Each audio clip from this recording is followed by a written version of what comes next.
Welcome back to Loyalty Leaders Podcast. I'm David Feldman, Chair of Loyalty Summit. And today we have two guests with us. We have Phil Rubin, Chair of Loyalty Summit CXM Los Angeles, who should be no stranger to any of you. And we have Allison Ferguson, Head of Loyalty at Honda America, joining us today. And welcome, guys.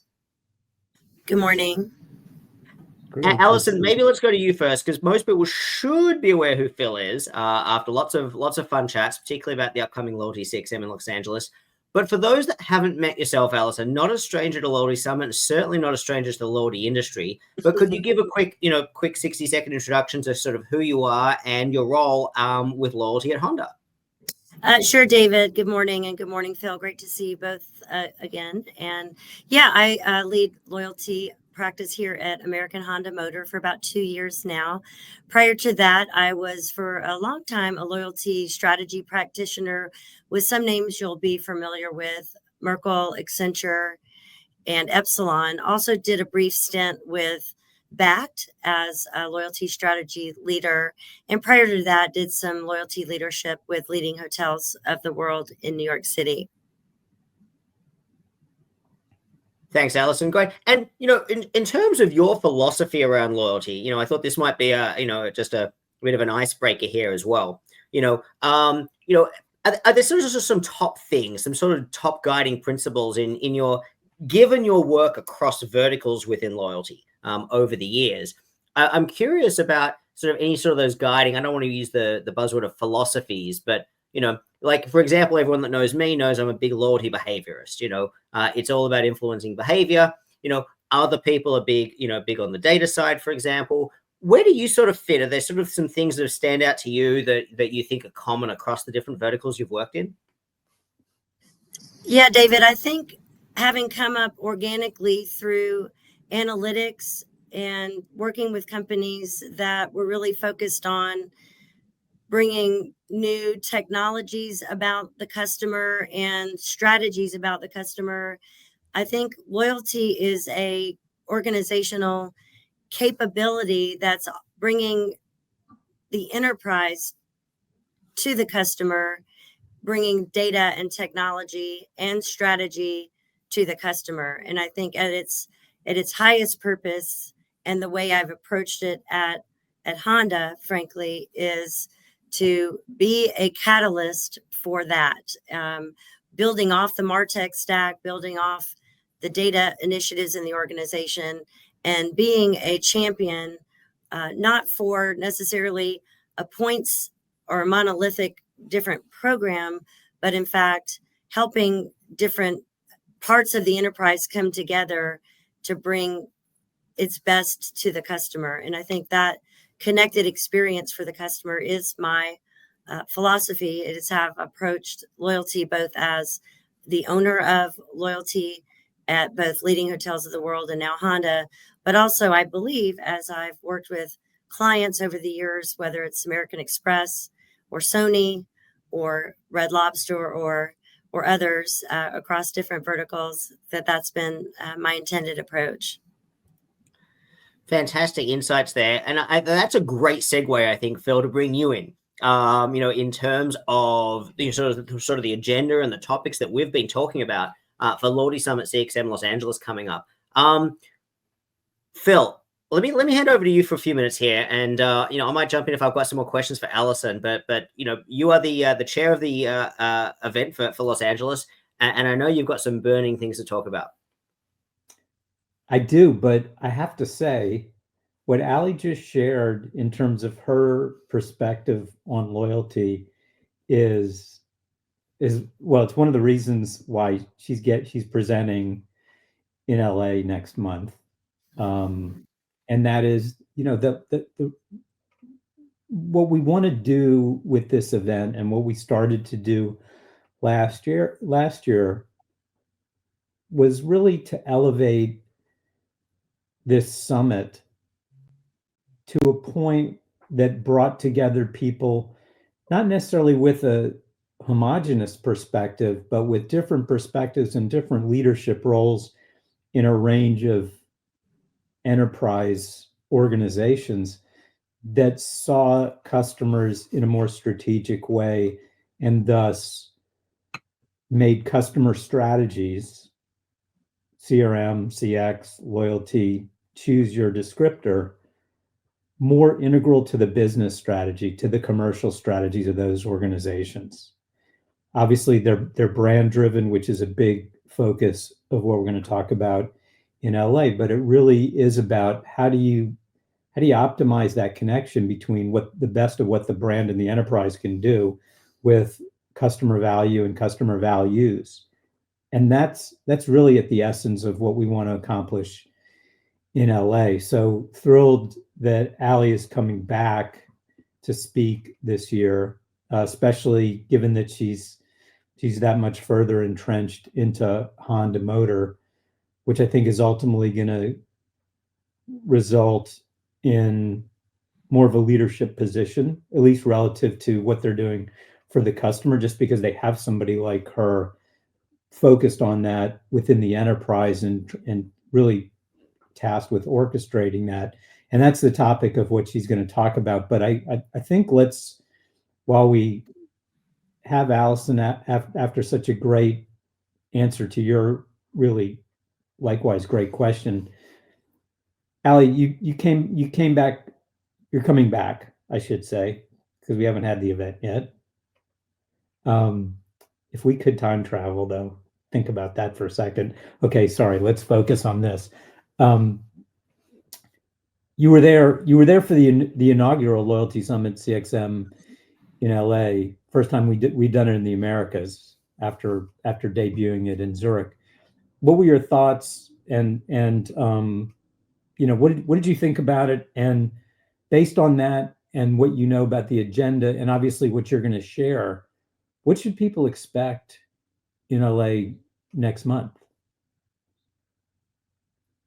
Yeah, good question. I think I was delighted at the forum, I guess, the intimacy, but right size, I guess, right people in terms of peers and diversity, leaders, and I think good conversations on stage, but also I had a lot of good peer conversations and interesting new technologies that I learned about. There was some vendor talking about a wallet technology that I found really interesting. And I met Pam from a company, I'm not remembering the name, where they were doing personalization in an interesting way. But I feel like everything that I was thinking about as I was immersing into Honda and was talked about there. So I found that very useful. It was the right amount of time.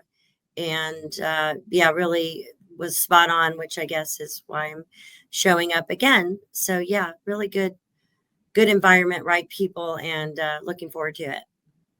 That's great. Thanks. By the way, it's Pam Ehrlichman from what is now called Blue Conic, previously called Jebbit. And we're thrilled that Pam's coming back. Pam's going to be speaking, but she's also the Blue Conic's also a sponsor. So worth giving them a shout out, given that you brought her up. And we have some great sponsors. So beyond what you just mentioned, any real highlights stand out from last year's event? Beyond sort of the content and the discussions off stage? Yeah, I mean, I feel like when you're coming in, like I was at that time, to lead loyalty at an iconic brand, it's an honor, obviously, but there's a number of things that you're thinking about. One is obviously where to play. You're thinking about your market, but you're also thinking about what best in class of brands are doing. And we all know who we think about there in terms of strategy, and the challengers of Disney, the challengers of Nike, the challengers of Sephora, whatnot. But you're thinking about the how and the platform question, the enablement question. And there's a lot of discussion, I feel, last year about tech that I found very interesting. And I feel we just covered a lot of areas that led me to further my own agenda about both those things you have to think about in parallel. You can't just muse for a long time about what you're going to do. You have to mobilize your tech partners in Honda, which I have, and your business partners. And there's a lot of things you have to stand up at one time. So I was onboarding an RFP at the time, and also building a strategy at the time. And there were a lot of different levers in play and in discussion during the forum. And I was glad for that, and helped me think through a lot of different things. It's great. You mentioned you mentioned this earlier, especially when you were talking about your perspective, how you think about loyalty. Give everybody a little preview of what you're going to talk about and address this go round. Yeah, look, I guess the way I'd put it, about Honda, or what I'm able to reveal, is the company is a great brand. The company is thoughtful.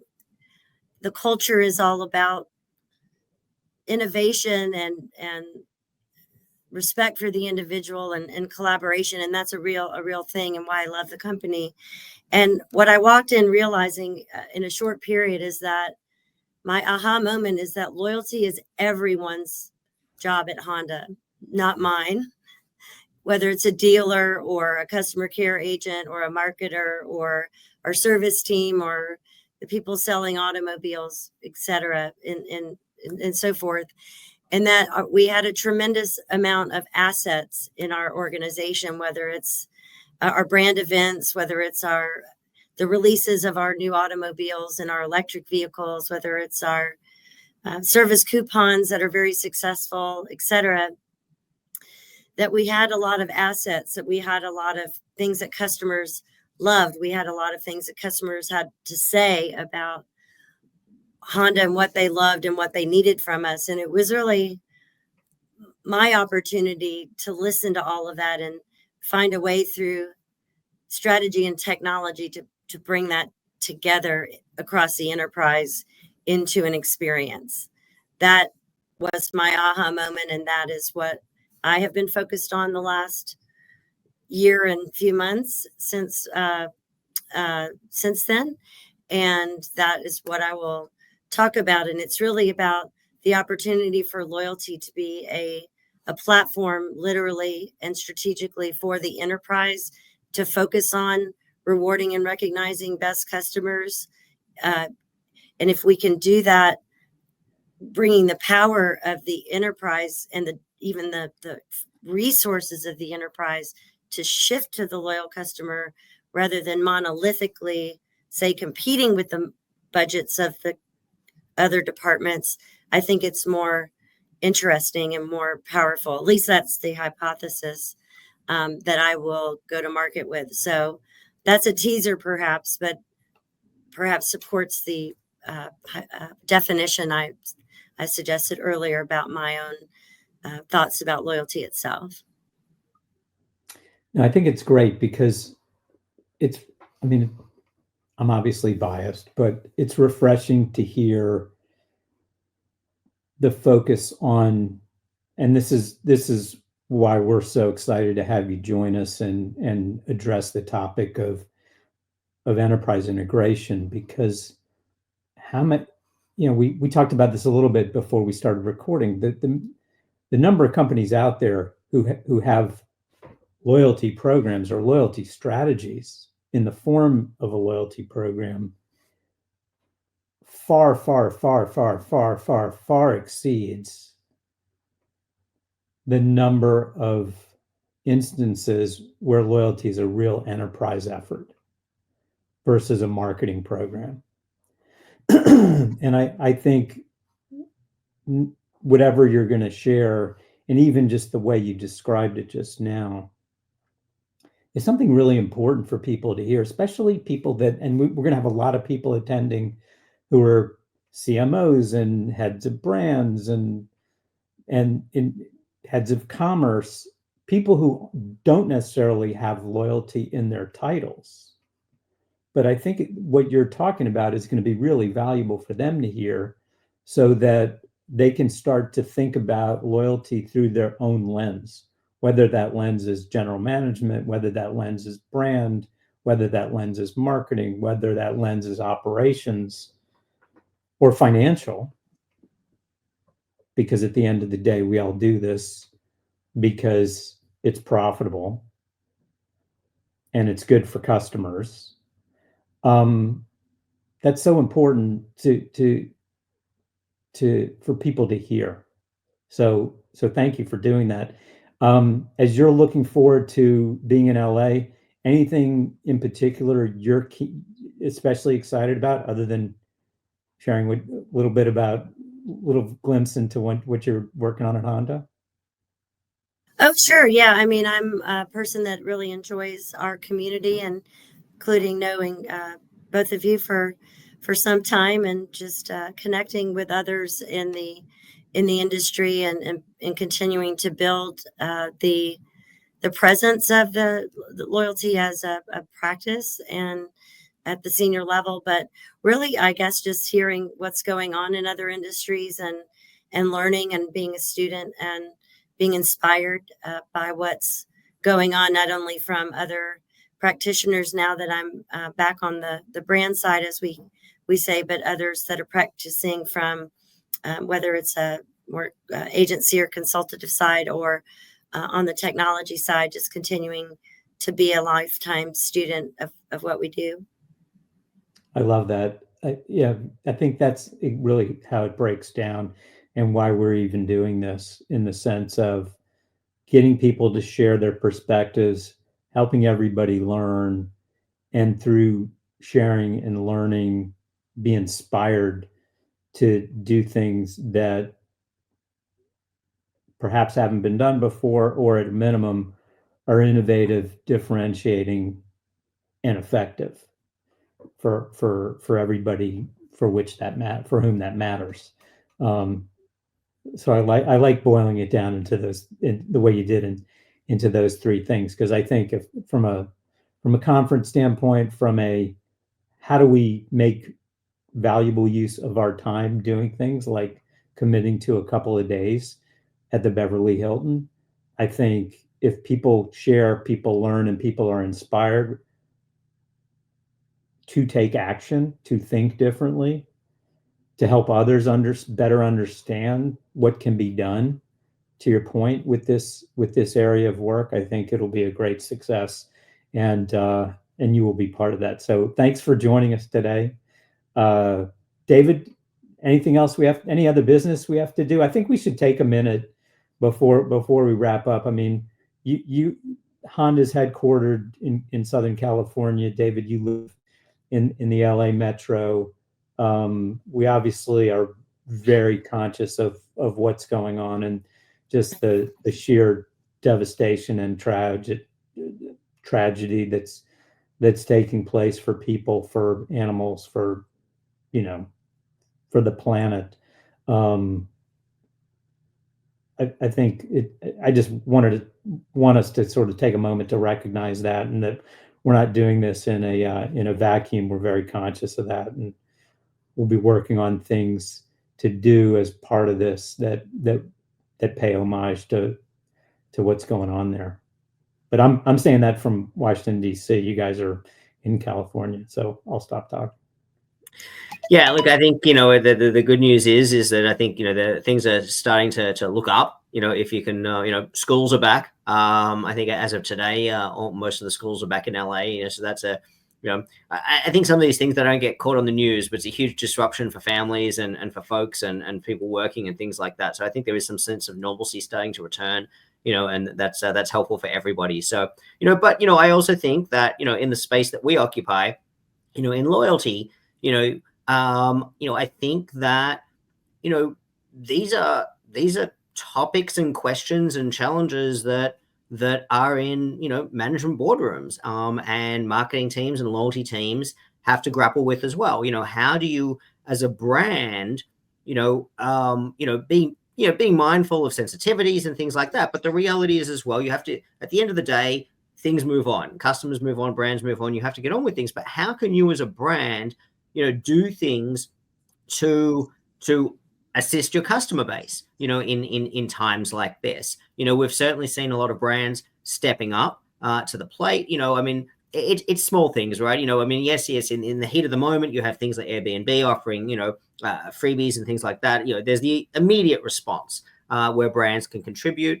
And generally speaking, I think, we've certainly seen the best of the best. We've seen very meaningful contributions, not just sort of lip service or virtue signaling. But from a loyalty standpoint, I think there is some interesting discussions to be held around how do you address disruptions in your customer base. It's it could be as simple as, if you have an RFM type program, how do you account and address for you're going to have certain segments of your customers whose behavior in the data is going to start to look different? How do you accommodate customers who may have some disruptions to their usual perhaps trajectory? From a simplistic standpoint, banks, things like waiving late fees on things like that. I literally saw the LA County Recorder post on social media on Friday saying that they're going to waive fees for people who need, their important documents, their birth certificates and their death certificates and their licenses and their property records and things like that. These are small things that you may not think of right away, but certainly, in loyalty, we had to deal with this in the pandemic, particularly in the travel industry related programs. These are things you need to think about. How can you accommodate your customer base at this time, perhaps those affected customers, to make their lives easier? It may not be relevant to your brand or your program, but if it is, how can you? Other disruptions that are flowing, like I mentioned about schools being out. If you think about all the downstream disruptions that happen in these kind of events, again, how can your brand or your program perhaps be of assistance?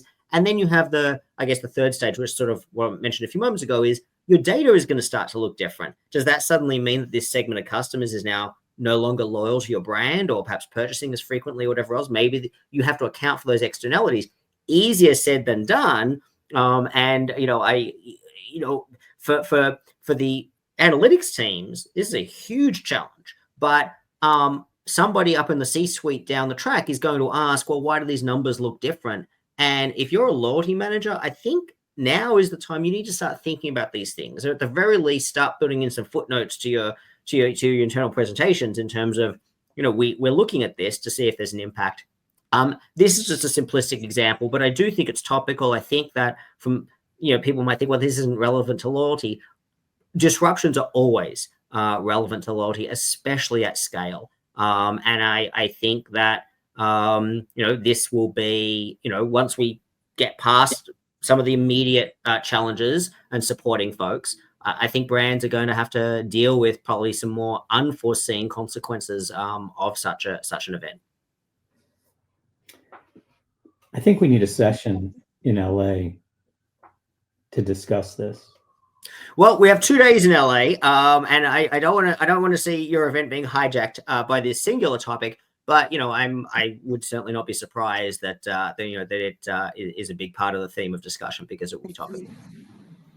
I think anything that's hyper emotional has creates. Back to what Allison talked about. I think an opportunity for learning and inspiration. Anyway, Allie, thanks for joining us. Looking forward to seeing you in a few weeks. David, it's a pleasure as always. Absolutely. Thank you both for joining. And producing. Thanks, guys. See you soon in LA. Bye, everyone. Bye-bye.